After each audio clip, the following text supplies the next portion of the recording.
Chapter 48. Bumantong hininga ko at sinarado ko na ang zipper ng bag. Sinarado ko na rin ang drawer at tumayo na. Sumilip ako sa bintana at nakita ko sila Paco sa ibaba kasama na si Mang Nitoy. Base sa mga mukha nila ay seryoso ang pinag-uusapan nila. Gumawi naman ang tingin ni Paco sa akin. Ngumiti naman ako sa kanya. Gumanti din siya ng ngiti sa akin. Napatingin na rin sa akin si Kulas at Obet. Napapansin ko lately na madalas ang pag-uusap nilang tatlo na malayo sa akin. Obvious na ayaw nilang iparinig sa akin ang pag-uusap nila. Napabuntong hininga muli ako at napagpasyahang bumaba na. Hindi pa masyadong malalim ang gabi pero maaga kaming pumasok ni Paco dito sa kwarto namin para maglambangan. Hindi na kasi namin nagagawang maglambangan sa labas dahil naroon si Kulas at Obet. Bagaman nakakapag-holding hands kami pero hanggang ganun lang. Hindi na kami nakakapag-kiss maliban na lang kung kaming dalawa na lang ang tao sa paligid. Hindi na rin ako nakakaupo sa kandanggan niya. Dito ko na lang yun nagagawa sa kwarto naming dalawa. Pangarap ko kapag nakapagtapos ako at nagkaroon ako ng magandang trabaho ay mag-iipon ako. Tapos magtatayo ako ng sariling negosyo. Ayaw mo bang magtrabaho sa kumpanya ng daddy mo? Malaki ang kumpanya niya at kilala. Turan ni Paco habang marahang hinahaplos ang braso ko. Siyempre gusto ko. Yun din ang gusto ni daddy. May kasunduan na nga kami na pag-graduate ko ay magti-training na agad ako sa company niya.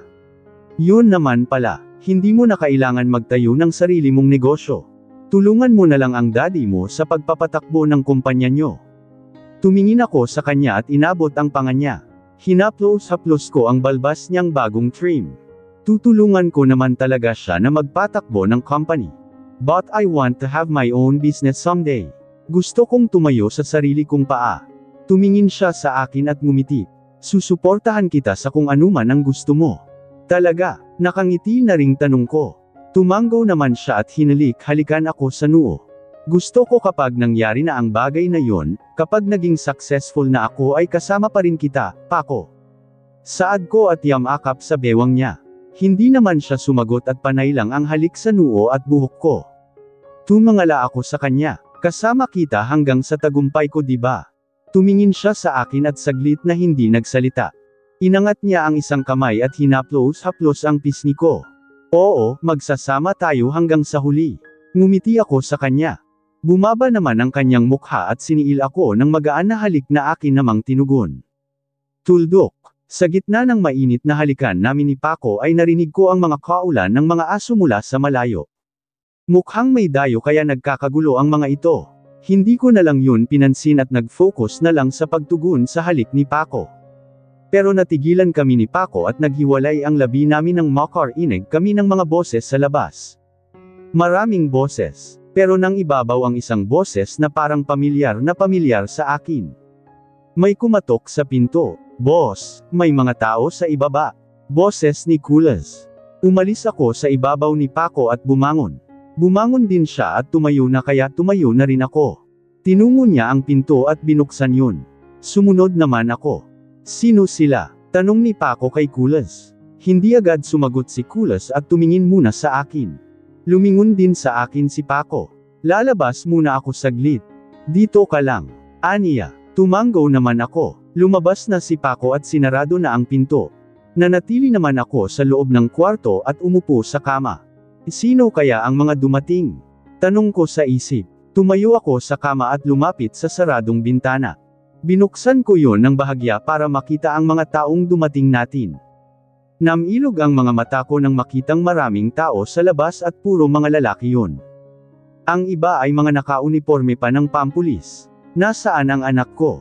Napasinghap ako nang marinig ang galit na boses ni Daddy. Di Dad. Tumingin ang isang lalaking nakakap sa gawi ko. May babae sa itaas. Aniya. Nagtinginan naman silang lahat sa akin. Pati na si Daddy. Daisy, anak. Di Daddy. Daddy. Tumulo ang luha ko nang makita si Daddy sa ibaba. Daisy anak. Come to Daddy, princess. Tuluyan na akong napalyak at umalis sa bintana. Dali-dali akong lumabas sa kwarto at patakbong bumaba sa hagdan. Dumiretso ako palabas ng bahay at hindi pinansin si Paco na nasa pintuan. Ang tanging nasa isip ko ngayon ay si Daddy. Di Daddy. Umiiyak na agad akong yamakap kay Daddy. Oh my God, Princess. Thanks God I finally found you. Umiiyak na wika din ni Daddy habang mahigpit ang yakap sa akin. Wala namang pagsidla ng tuwa sa puso ko habang umiiyak at yakap din ng mahigpit si Daddy. Sobrang na-miss ko siya. Sobrang miss na miss. Missed you, Daddy. Tuldok panipit. Humihikbing sambit ko, missed you more, Princess. Mommy misses you so much and your Mama Erlinda. Pati na rin ang mga kapatid mo. I missed them so much too, Daddy. Halos mabaliw na kami sa kakahanap sa'yo, Princess. Walang araw na hindi ka namin naiisip at halos ayaw na rin naming matulog sa sobrang pag-aalala sa'yo. I'm so sorry, Dad. I'm so sorry. No, don't say sorry, Princess. Hindi mo ginasto ang nangyari. But I'm glad you're safe. Binitiwan na ako ni Daddy at hinawakan ang mukha at braso ko. Hinagod din niya ako ng tingin mula ulo hanggang paa. Wala bang masakit sa'yo? Wala bang ginawa sa'yo ang mga hayop na yan? Napalunok ako at pinahid ko ang luha sa aking pisngi. Wala po, Dad. I'm perfectly fine. No, you're not perfectly fine, Princess. Uuwi na tayo sa Manila at didiretso tayo sa hospital para matingnan ka. Naghihintay na sa'yo ang mommy mo at mama mo. Pati na ang mga kapatid mo. Tumanggaw-tango ako kay Daddy. Sabik na rin akong umuwi. I wanna go home, Dad. I wanna see them too, Daisy. Natigilan ako nang marinig ang pagtawag sa akin ni Paco. Lumingon ako sa kanya. Nasa labas na siya ng pinto at hawak na ng 2 pulis. Ganon na rin si Obet at Kulas. Paco, damn you, asshole. Galit na wika ni Daddy sabay unday ng malakas na suntok kay Paco sa mukha na ikinasingahap ko. Sinundan pa niya yon ng suntok sa sikmura nito na ikinayuko nito. Daddy, no, tili ko at lumapit kay Daddy para awatin siya. Ngunit may humawak sa akin at pinigilan ako at nilayo. Panay na ang tawag ko kay Daddy para awatin siya sa pambubugbog kay Paco pero hindi siya nakikinig sa akin. Kaya napulyak na lang ako sa awa kay Paco lalo na nang mapaluhod na siya at duguan na ang gilid ng labi. Parang dinudurog ang puso ko. Gusto ko siyang lapitan pero hindi ako makawala sa mga may hawak sa akin. Boss! Sigaw ni Kulas at Obet na nagpupumiglas na sa hawak ng mga pulis para lapitan si Paco. Hanggang sa nagkagulo na at diniin na sila ng mga pulis padapa sa lupa at pinusisan. Pati si Paco ay diniin din padapa at kinabitan ng poso sa 2 kamay na nasa likuran. Ikaw ay may karapatang manahimik o magsawalang kibo. Ano man ang iyong sasabihin ay maaaring gamitin pabor o laban sa'yo sa anumang hukuman. Ikaw ay may karapatang ding kumuha ng tagapagtanggol na layong pinili at kung wala kang kakayahan ito ay ipagkakaloob sa'yo ng pamahalaan. Tuldok panipit. Anang isang pulis kay Paco. Hindi naman siya umimik at nakatingin lang sa akin ang malungkot niyang mga mata. Kay Paco. Humihikbing sambit ko habang parang gripo ang luha ko na ayaw tumigil sa pagdaloy mula sa aking mata. Sige, dalhin niyo na ang mga yan sa presinto at ikulong. Mabubulok sila sa bilangguan. Galit na turan ni Papa. Itinayo na ng mga pulis si Paco at ang 2. Dinala sila sa police mobile na nasa di kalayuan. Nagpumiglas ako sa hawak sa akin ng isang pulis. Nang makawala ako ay tumakbo ako palapit kay Paco. Daisy, tawag sa akin ni Daddy pero hindi ko siya pinansin at lumapit sa nobyo. Pakal niyakap ko siya ng mahigpit habang umiiyak. Parang banibiyak ang puso ko na nakikita ko siyang hawak ng mga pulis at walang kalaban-laban. Naramdaman ko namang hinalikan niya ako sa buhok. Bumalik ka na sa Daddy mo. Anas niya. Tumangala ako sa kanya. Ki paano ka? Ngumiti siya. Kaya ko ang sarili ko. Ki paano na tayo? Gumuhit ang lungkot sa kanyang mga mata. Hintayin mo ko. Babalikan kita. Bumuhos muli ang luha sa aking mga mata. Hinawakan ko ang kanyang mukha at kinabig sabay sil ng marlang halik, hihintayin kita. Mahinang sambit ko sa pagitan ng paghikbol. Daisy anak. Excuse me, ma'am. Wika ng isang pulis at dinala na palapit sa police mobile si Paco. Patuloy naman ang pag-agos ng luha ko habang sinusundan lang siya ng tingin hanggang sa may sakay na siya sa police mobile. Princess, bakit mo pa niyakap ang kriminal na yon? Tanong ni Daddy nang makalapit sa akin. Di Dad, hindi po kriminal si Paco. Sabi ko sabay singhot. Anong hindi? He is a criminal at wanted siya sa batas. Pinatay niya ang sarili niyang ama pagkatapos ngayon ay kinidnap ka pa niya. Masama siyang tao, princess. And no, he is not, daddy. Walang katutuhan ang bintang sa kanya. Nagsalubong ang kilay niya. What are you talking about, princess? Na-brainwash ka ba niya? And no, masama siyang tao. He kidnapped you. At hindi ko siya mapapatawad. Mabubulok siya sa bilangguan. Umiling-iling ako. And no, dad. Don't sue him. Princess, ano ba ang nangyayari sa'yo? Bakit mo ba siya pinagtatanggol? Because he is my boyfriend. What? Bulalas ni daddy. Lumunok ako at hinawakan ang kamay ni daddy. He is my boyfriend, dad. Don't sue him, please. Malutong na nagmumura si daddy at niyakap ako ng mahigpit. You will be okay, princess. Let's go home. Tanging sabi lang niya at inakbayan ako. Tinawag niya si Mang Tinyo at pinahanda na ang sasakyan. Lumingon ako sa bahay at nakita ko si Mang Nitoy kasama ang ilan naming kapitbahay. Nakatingin siya sa akin at bakas ang lungkot sa kanyang mukha. Babalik ako sa lugar na ito. Mahinang sambit ko at sumunod na ako kay daddy nang igiya niya ako palapit sa sasakyan na dala niya. Nang makasakay na ay hindi ko pa rin inaali ang tingin sa bahay kung saan nabuo ang matamis na relasyon namin ni Paco. Mabigat sa loob ko na iwanan ang lugar na ito. Pero babalik ako sa lugar na ito. Kaming dalawa ni Paco. Helicopter ang sinakyan namin pabalik ng Manila. At habang nasa biyahe sa ere ay wala pa ring ampat ang pagpatak ng luha ko. Masaya ako na makakabalik na sa pamilya ko pero kasabay din nun ang lungkot na magkakahiwalay kami ni Paco. Parang pinipiga ang puso ko sa isiping makukulong siya. Gagawa ako ng paraan. Tutulungan ko siya. Sumangot ako at pinahid ng kamay ang luha sa aking pisngi. Stop crying na, princess. You're safe now. Wala nang mananakit sa'yo. Ani daddy at hinimas-himas ang balikat ko. Lumingon ako sa kanya at malungkot na ngumiti sabay sandig ng ulo sa kanyang balikat. Makalipas lang ang mahigit 2 oras ay nakarating na kami sa mansion. Sinalubong ako at halos pagkaguluhan ng mga kapatid ko na mga umiiyak. Ganon din si mommy at si mama. Pati ako ay naiyak din sa sobrang tuwa na makita at makasama ulit sila. Sobra ko silang na-miss. Salamat sa Diyos at ligtas ka, anak. Salamat sa Diyos at nakauwi ka na sa amin. Umiiyak na sambit ni mama habang yakap ako ng mahigpit. Niyakap ko din siya habang naiiyak sa tuwa. Sobra ko rin siyang na-miss. Nang bitiwan ako ni mama ay si mommy naman ang yamakap sa akin na gaya ni mama ay umiiyak din. Yamakap din ako sa kanya ng mahigpit. I missed you so much, baby girl. Gabi-gabi akong nagdarasal na bumalik ka na sa amin. Thanks God. Dininag niya ang panalangin ko. I missed you too, mommy. Tuldok. Huwag na po kayong mag-worry, nakauwi na ako. Sabi ko. Sunod namang yamakap sa akin si Lolo Damian, Lola Feli at Ante Val. Umiiyak din sila at miss na miss din ako. Sobra ko rin silang na-miss. Kahit umabot ako sa panahong medyo nakalimutan ko sila dahil masaya ako sa feeling ni Paco ay hindi pa rin maaalis sa puso ko ang pangungulila sa kanila. At ngayon ay naibsan na ang pangungulilang yun dahil kasama ko na ulit sila. Nakauwi na ako sa pamilya ko. Walang katapusang yakapan ang naganap sa loob ng mansion. Lampas hating gabi na pero buhay na buhay ang mansion sa pagbabalik ko. Ang mga kapatid ko ay halos ayaw nang bumitaw ng yakap sa akin na para bang mawawala ulit ako.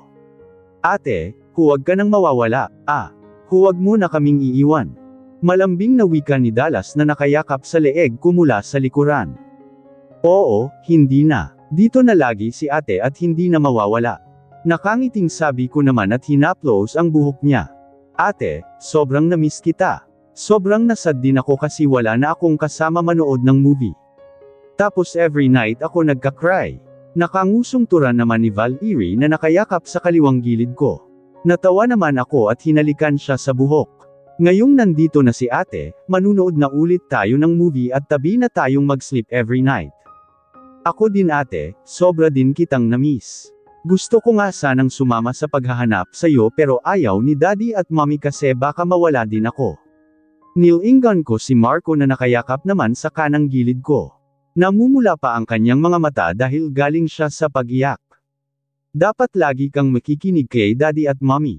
Ayaw lang nilang mapahamak kagaya ng nangyari sa akin, okay? Hinaplos ko ang buhok niya, tumango-tango naman siya at lalo pang yamakap sa akin. Tumingin naman ako kay Jerwin at Mary Ann na nasa harapan ko. Silang dalawa ang huli kong nakasama. Labis din akong nag-alala sa kanila. Mabuti nga at hindi na sila sinaktan ng mga tauhan noon ni Paco. Maliban lang kay Jerwin na sinuntok sa sikmura dahil nanlaban siya. Kamusta na kayong dalawa? Tanong ko sa kanila. Ayos lang kami, ate. May trauma pa rin sa nangyari. Nahihirapan akong makatulog sa paglisip at pag-aalala sa'yo. Pero ngayon parang nawala na ang bigat sa dibdib ko dahil nandito ka na. Ani Mary Ann na sumisinghot pa. Ngayon makakatulog ka na ng mahimbing dahil nandito na ako. Nakangiting sabi ko sa kanya at niyakap din siya. Sunod ko namang binalingan si Jerwin na pulang-pula ang mga mata dahil din sa kakaiyak. Ate, aniya at yamakap muli sa akin. Sobra akong nagigilty at nalinis sa sarili ko dahil wala akong nagawa para ipagtanggol ka. Ang hina-hina ko. Sorry ate, huwag mong sabihin yan, Jerwin. Mas ayoko namang manlaban ka dahil tiyak na masasaktan ka. Mas gusto kong ako na lang ang masaktan kesa kayong mga kapatid ko. Saad ko at pinahid ang luha sa kanyang pisngi. Ngumiti na siya. Miss na miss kita, ate. Ako din, sobra ko rin kayong na-miss. Lumapit naman sa akin si Kuya Janjan at si Kuya Aljan na mga namumula din ang mga mata. Niyakap din nila ako. Nag-aalala din sa'yo ang mga classmate mo. Lalo na sila Genevieve at Alma. Panay nga ang tanong sa akin kung may balita na sa'yo. Ani Kuya Janjan. Pakisabi na lang sa kanila kuya na nakauwi na ako. I-update ko na lang sila. Tumango si Kuya Janjan. Hanggang madaling araw ay gising na gising pa rin kami. Kanya-kanya ng kwento ang mga kapatid ko. Kitang-kita ko ang sobrang pagkamis nila sa akin. Kids, madaling araw na. Pagpahingahin nyo na muna ang ate nyo. Ani Mommy. Natahimik naman ang mga kapatid ko. Anak, magpahinga ka muna. Alam naming pagod ka. Wika naman ni Mama. Ngumiti naman ako. Opo ma, binalingan ko naman ang mga kapatid ko na tila ayaw pang lumayo sa akin. O paano, tulog na tayo. Bukas naman ang kwentuhan, sabi ko at tumayo na. Ate, tatabi ako sa'yo matulog. Ani Valerie na humawak na sa kamay ko. Ako rin, habol pa ni Mary Ann. Me too, si Dallas. At pati si Marco at Jerwin ay gusto ding matulog na katabi ko. Si Kuya Aljan lang at si Kuya Janjan ang hindi nakizol. Hindi tayo magkakasya sa kama ko. Natatawang sabi ko. Di sa lapag kami matutulog. Sabi ni Marco, sige na nga. Sabi ko na lang. Humalik na kami kay Mommy at Daddy pati na rin kay Mama. Magpahinga ka muna anak, bukas na tayo magkamustahan. Ani Mama, ngumiti naman ako sa kanya sabay tango at yakap. Sabay-sabay na kami ng mga kapatid ko na umakyat ng hagdan. Ang iingay pa nila, nag-uusap kung sino ang tatabi sa akin sa kama. Pero sa huli ay si Valerie at Mary Ann ang katabi ko at silang mga boys ay sa lapag. Para nila akong binabantayan at naniniguro na hindi na ako mawawala. Kinabukasan ay tanghali na kami nagising ng mga kapatid ko. Absent sila ngayon sa school dahil gusto nilang makasama pa ako. Ganon nila ako kamis. Kulang na nga lang hanggang sa banyo ay sundan nila ako. Hinayaan ko naman silang nakadikit sa akin dahil namimiss ko rin sila. Pero kapag mag-isa ako ay hindi ko maiwasang malungkot. Pinatay ko ang shower at inihilamos ang dalawang palad sa mukha. Sumagi sa isip ko si Paco. Siya naman ngayon ang sobra kong namimiss. Parang kinukurot ang puso ko sa tuwing naiisip ko kung paano siya bugbugin kagabi ni Daddy at posasan ng mga pulis. Kamusta na kaya si Paco? Saang istasyon kaya siya dinala? Gusto ko siyang puntahan. Gusto ko siyang kamustahain. Tinapos ko na ang paliligo at pumasok ako sa walk-in closet na karugtong lang ng banyo at nagbihis. Paglabas ko ay naabutan ko pa sa kwarto ko ang mga kapatid ko na nanood pa ng movie sa flat screen TV. Sabay-sabay pa silang lumingon sa akin na ikinatawa ko. Bantay na bantay niyo ko, natatawang sabi ko habang tinutuyo ng tuwalya ang basang buhok. Syempre ate, baka mawala ka na naman sabi ni Jerwin. Hindi na mawawala si ate. Wala nang kukuha sa kanya dahil mga nakakulong na yung mga kumidnap sa kanya. Lalo na yung mastermind. Wika ni Marco. Dapat lang talaga silang makulong dahil mas asama silang tao. Dapat din sa kanila mabulok sa bilangguan. Segunda pa ni Jerwin.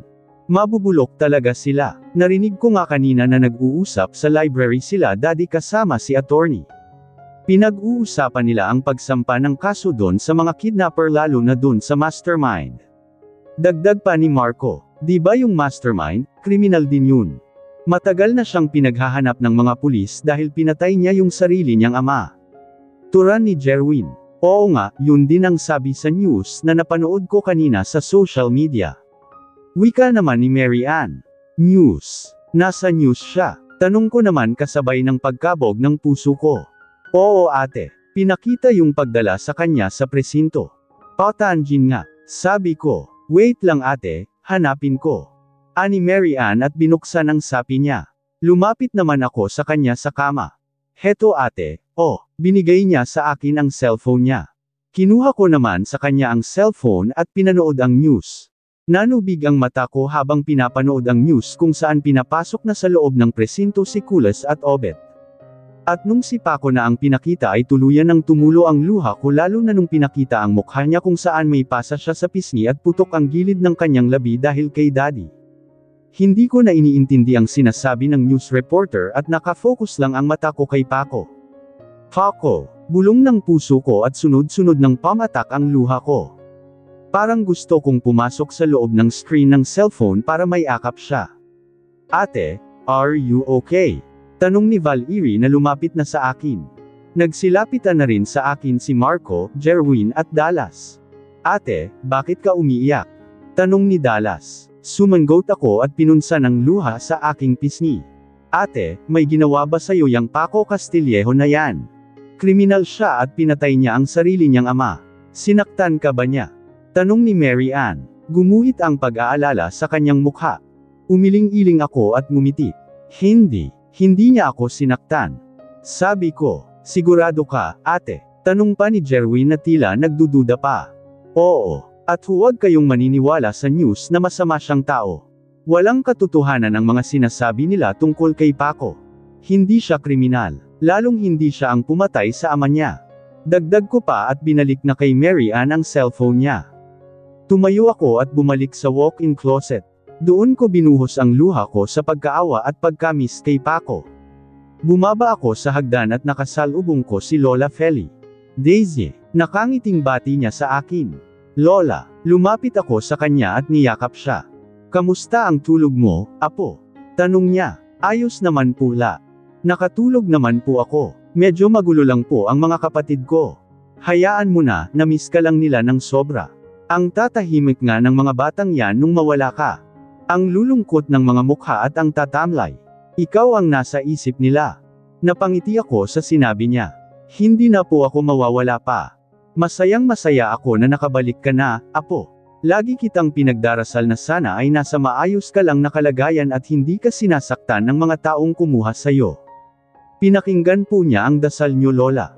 Hindi po nila ako sinaktan. Maayos po ang lagay ko sa kanila. Wika ko, mabuti naman kung ganun. Tinaas niya ang kamay at hinaplos ang pisngi ko. Namiss ko ang ganitong gesture niya sa akin. Parehas sila ni Lolo Damian na sobrang sweet sa akin. Lagi nga nilang sinasabi na ako ang first apo nila kaya special ako sa kanila. Nasaan po pala sila daddy? Tanong ko. Nasa library office pa sila. Naroon din ang lolo mo pati na ang mommy at mama mo. Pinag-uusapan nila ang susunod nilang hakbang para sa mga taong dumukot sa'yo. Bermontong hininga ako. Pupuntahan ko po muna sila, Lola. Sige, apo. Humalik ako sa pisngi ni Lola Feli at tumalikod na. Naglakad ako patungo sa library in office. Gusto kong kausapin si Papa na huwag nang kasuhan si Paco.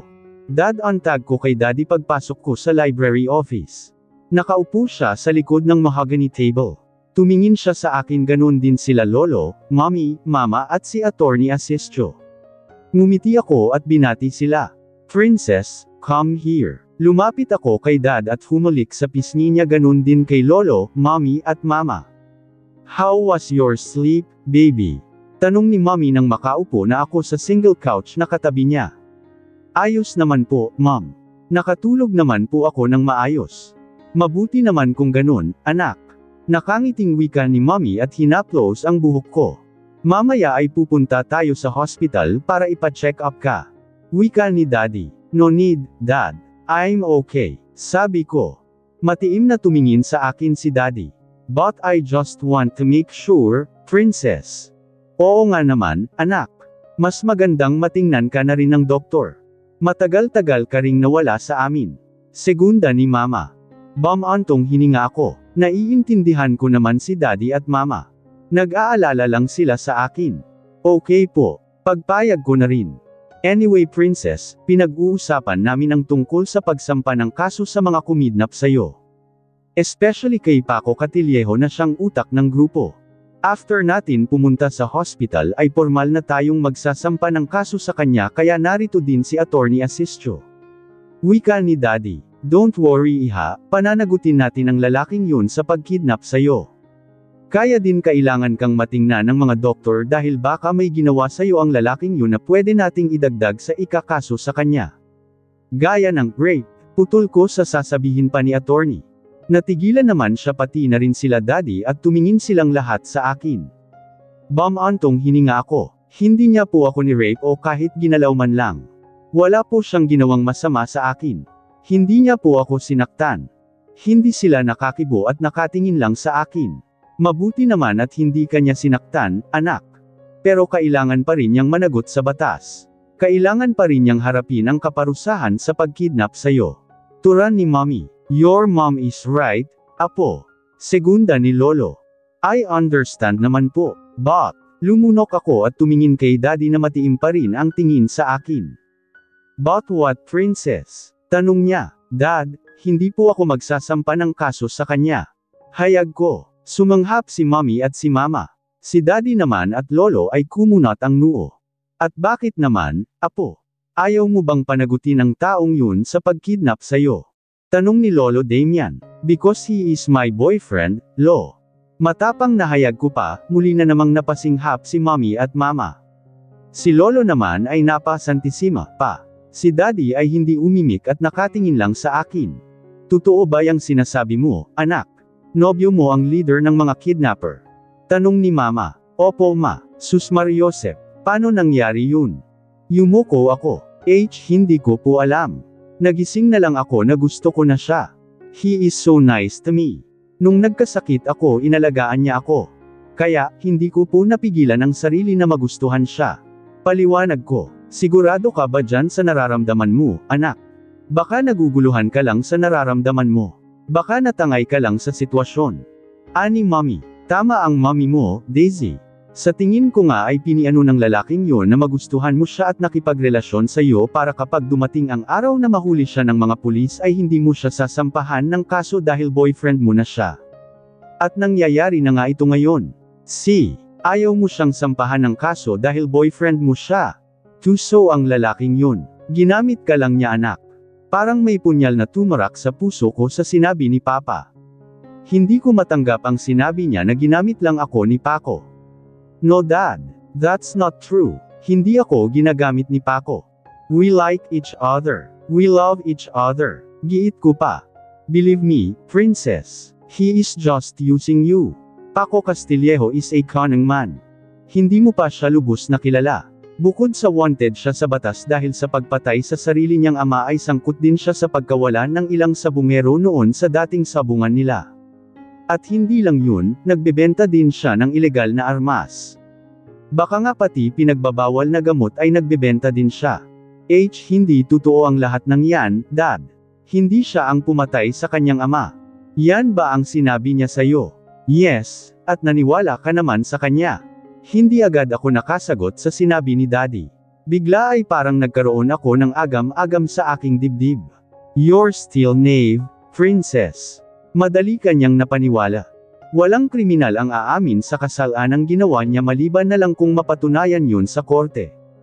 At ganun nyo din siya kadaling husgahan. Sambit ko. Ayaw tanggapin ng isip at puso ko ang mga sinabi niya tungkol kay Paco. Kahit may agam-agam sa aking dibdib ay mas matimbang pa din ang paniniwala ko kay Paco. Yes, I'm still naive, Dad. Pero marunong akong makiramdam. Alam ko kung sincere ang isang tao o hindi. Kung masamang tao si Paco edi sana sinaktan na niya ako. Pero hindi, Dad. Ni Kurot nga hindi niya binigay sa akin. Kahit nung nagtaka akong tumakas at nahuli niya ako ay hindi niya ako sinaktan. Still, hindi pa rin valid na rason yun para masabing hindi siya masamang tao. If he really loves you, ibinalik ka sana niya sa amin agad-agad. Marlang wika ni Daddy, umiling-iling ako. Naniniwala pa rin ako kay Paco. Hindi siya masamang tao, Dad. Patutunayan niya sa korte na hindi siya masamang tao. Bumantong hininga si Daddy. Magsasampa pa rin ako ng kaso sa kanya. Hinding-hindi ko palalampasan ang ginawa niyang pagdukot sa'yo. Muntik na kaming mawalan ng isang anak. Sana maintindihan mo ko, Princess. Ginagawa ko lang kung ano ang tama. Napayuko na lang ako sa sinabi ni Daddy at kinagat ang labi. Tumayo na ako at nag-excuse. Anumang sandali ay papatak ang luha ko at ayokong makita nila yon. Daisy, where are you going? Tanong ni Daddy. Sa room ko lang po, Dad. Nandun ang mga kapatid ko. Sabi ko, mamaya aalis tayo. Pupunta tayo sa hospital. Tumango na lang ako at naglakad na palabas ng library office. Ngunit hindi ako sa kwarto ko dumiretso kundi sa garden. Doon ko binuhos ang luha ko. Pakiramdam ko kasi ngayon ay para akong naiipit sa dalawang bato. Ayokong magalit sa akin si Daddy dahil pinipilit ko ang gusto ko. Pero ayoko ring kasuhan si Paco. Hindi ko na tuloy alam kung ano gagawin ko. Simula nang makabalik na ako sa mansion ay naging mahigpit si Daddy sa akin. Bawal na akong lumabas na walang kasamang bodyguard. At hindi lang isa ang bodyguard ko kundi 3 pa. Pati ang mga kapatid ko ay naging mahigpit din ang security sa kanila. 2 linggo na ang nakakalipas mula nang makauwi na ako sa pamilya ko. Masayang-masaya ako kapag kasama ko sila lalo na ang mga kapatid ko. Nakakabonding ko na ulit sila at nagagawa na namin ang dati naming ginagawa. Namamasyal sa mall, kumakain sa labas, o kaya ay magsuswimming sa pool sa mansion. Pero sa kabila ng saya ay naroon pa rin ang lungkot sa puso ko at pangungulila kay Paco. Tuluyan na nga siyang sinampahan ni Daddy ng kidnapping at wala na akong nagawa. Sinubukan kong dalawin si Paco sa city jail kung saan siya nakakulong ngayon pero hindi ako pinayagan ni Daddy at pinagbawalan pa ako na labis kong ikinalungkot. Nakabalik na rin ako sa school at binigyan ako ng special class ng university para makahabol sa klase. Tuwang-tuwa ang mga classmate ko na nakabalik na ako lalo na si Genevieve at Alma. Hi! Grabe talaga ang nangyari sa'yo, no? Pero mabuti na lang at nakabalik ka pa ng buhay sa pamilya mo. Yung ibang nakikidnap kasi ay natatagpuan na lang na bangkay na. Maswerte ka pa rin, Daisy. Malakas ang guardian angel mo. Wika ni Genevieve. Narito kami sa cafeteria at nag-ice snack. Oo nga, alam mo, sobra kaming nag-alala sa'yo ni Genevieve. Minsan nga napapraning kami Lalo na kapag may nakikita kaming post sa social media tungkol sa mga nakikitang bangkay na babae. Grabe ang kabog ng dibdib namin at nagdarasal kami na sana hindi ikaw yun. Saad pa ni Alma. Ngumiti ako sa kanila. Pasensya na kung pinag-alala ko kayo ng husto. Wala yun. Ang importante nakabalik ka na. Alive and kicking. Ani Genevieve at nakipag-apir pa sa akin na ikinatawa ko. Magkwento ka naman sa amin ng experience mo sa mga taong dumukot sa'yo. Turan ni Alma, pero sinikos siya ni Genevieve. I think this is not the right time na tanungin mo si Daisy about Jan, Al. Sariwa pa sa kanya ang lahat. I'm sure may trauma pa siya. Ngumiwi naman si Alma at kumamo sa ulo. Oo nga pala. Sorry Daisy, medyo naging insensitive yata ako. Nagi-guilty na paumanhin niya. Ayos lang, sabi ko. Hindi na sila nagtanong pa tungkol sa nangyari sa akin nung nawala ako. Iniba na lang nila ang topic para libangin ako. May trauma pa rin naman ako sa nangyaring pagdukot sa akin. Lalo na nung gabing kasama ko si Jerwin at Mary Ann. Nung hinarang ng mga tauhan ni Paco ang kotse ko at pilit binubuksan ang pinto ng kotse. Matindi ang takot na naramdaman ko noon hindi lang para sa sarili ko kundi lalo na sa mga kapatid ko. May trauma pa rin ako sa mga nangyari pero unti-unti na akong nakaka-move on. Kay Paco lang ako hindi makamove on at hindi magmo-move on. Palagi ko siyang iniisip at Katie na ang mga paako na puntahan siya sa city jail. Gusto ko siyang makita at kamustahin. Daisy anak, nagtaas ako ng tingin mula sa binabasang libro nang marinig ang boses ni Mommy. Nakita ko siyang palapit sa akin dito sa balcony. Ngumiti ako sa kanya. Mom! Tumabi siya ng upo sa akin sa couch at hinaplos ang buhok ko sabay ngiti. Ang sabi ng isa nating kasambahay ay maghapon ka lang narito sa kwarto mo kahapon. Aniya, wala sila kahapon ni Daddy dito sa mansion dahil pumunta sila sa Cebu. Gabi na silang nakauwi. Naging busy lang po ako, Mom. Dahil 2 months din po akong nawala ay marami akong hahabulin sa school. I understand, anak. Ngumiti lang ako kay Mommy. Ilang sandaling namayani ang katahimikan sa pagitan naming dalawa. Nakatingin lang siya sa akin habang nakangiti. Kahit nagkakaedad na si Mommy ay maganda pa rin siya. Mukha pa rin siyang nasa 20s. Are you sure you are okay? Malaman ay natanong pa niya maya-maya lang. Mahina naman akong tumawa. Yes mom. Bakit nyo naman po naitanong ang yam? Because I can see sadness in your eyes. Nag-freeze ang ngiti ko sa sinabi ni Mommy. Hindi ako makaimik. Simula nang makabalik ka sa amin ay napapansin ko na ang lungkot sa mga mata mo. And nagkakamali po yata kayo, Mommy. Hindi po ako malungkot. Masayang masaya po ako dahil nakabalik na po ako at kapiling ko na kayong pamilya ko. Alam kong masaya ka na kasama mo na kami. Pero hindi mo mate at tago sa akin ang lungkot dyan sa mga mata mo. Napalunok ako sa sinabi ni Mommy at nag-iwas na ng tingin. Ganon ba ako ka-transparent sa kanya o kilala lang talaga niya ako? Kung sabagay, siya na ang nagpalaki sa akin mula noong maliit pa ako. Hinawakan ni Mommy ang kamay ko at pinisil-pisil. Pwede kang magkwento kay Mommy. Muli akong tumingin sa kanya. Nakangiti siya sa akin. Remember, hindi mo lang ako Mommy. Best friend mo din ako. Ako ang first best friend mo. Naaalala mo noong maliit ka pa, sa akin ka lagi nagkukwento. Lahat ng secrets mo alam ko. At wala akong pinagsasabihan nun kahit ang daddy mo. Napangiti ako sa sinabi ni Mommy kasabay ng panunubog ng aking mga mata. Naaalala ko nga na laging siya ang sinasabihan ko ng mga secret ko at wala akong tinatago sa kanya. Siya ang first best friend ko. Yamakap ako kay Mommy at tuluyan ng napaluha. Sabihin mo kay Mommy ang lahat ng nasa loob mo. Kung bakit ka makungkot. Humiwalay ako ng yakap kay Mommy at pinunasan ko ang luhang pamatak sa aking pisngi.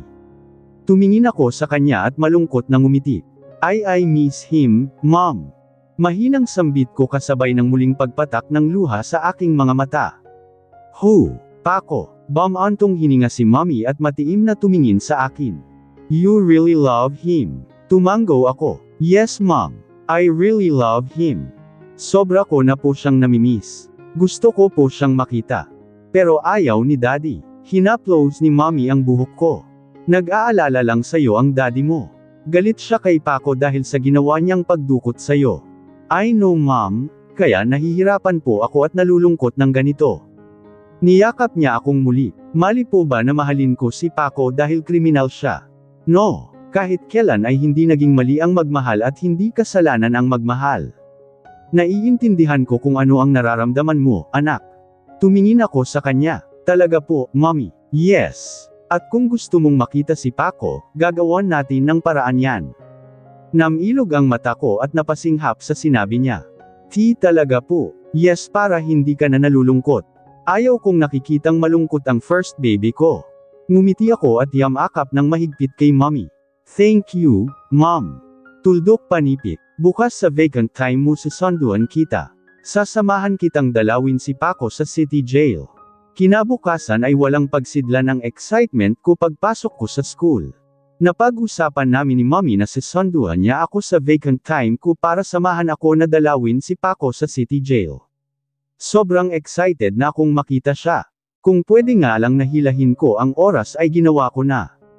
Madaling-madali ka naman, girl. Saan ka ba pupunta? Natatawang tanong ni Genevieve sa akin habang pinapanood ako sa pagliligpit ko ng mga gamit ko.